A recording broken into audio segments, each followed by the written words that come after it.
माता राम सेवा में आपका स्वागत है। नमस्कार। खांसी छूमंतर होने वाली औषधि ये बहुत ही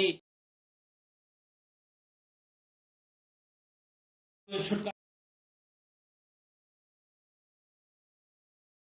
सभी प्रकार के खांसियों से छुटकारा देने वाली ये औषधि बहुत ही कारगर है, बहुत ही फायदेमंद है।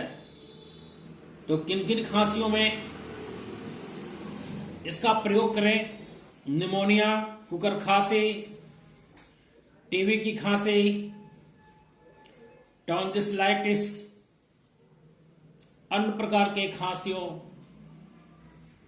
बेवजह उत्पन्न होने वाली जैसे धूल, धुएं इत्यादि खांसियों के लिए बहुत ही उपयोग यह औषधि है दवा के रूप में। तो सबसे पहले अगर सब्सक्राइब नहीं किए हैं वीडियो को तो सब्सक्राइब कर लें। छोटी बर्तन में 2 चम्मच घी लेकर के चूल्हे पे गर्म करें उसको। जब वो गर्म हो जाए तो इन औषधियों का जो पुष्प है, इन औषधियों का जो पुष्प है इसको आप तोड़ करके उसमें डाल दें। डाल दें। अब जब वो पूर्ण रूप से वो भुंजा जाए तो उसको उतार दें।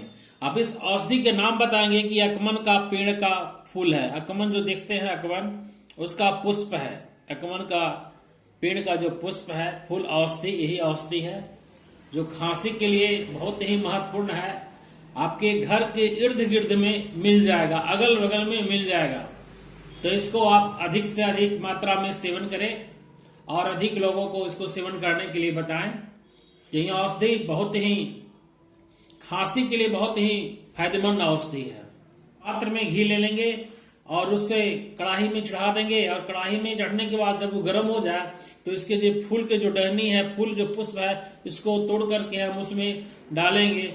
और जब वो जैसे भुंजिया भूंजते हैं उसी तरह से भूंज देंगे तो ये थोड़ी सी आपका दिखने में लगेगा, हल्का हो जाएगा, एकदम सिकुड़ जाएगा भुंजिया की तरह। जैसे सब्जी में भुंजिया भूंजते हैं भिंडी वगैरह का, उसी ढंग से इसको आप भूंज लें। जब ये भूंज करके औषधि पूर्ण रूप से लगे कि अब ये सीज गया हो, पक गया हो, तब इसको उतार दे। शीतल हो जाने के बाद, ठंडा हो जाने के बाद खांसी के लिए 30 से 40 ग्राम तक प्रतिदिन आप इसको सेवन करें। पुराने से पुराने खांसियों के लिए छूमंतर इस औषधि को आप हमेशा यूज कर सकते हैं। अकमन का पेड़ है, इसी का फूल है।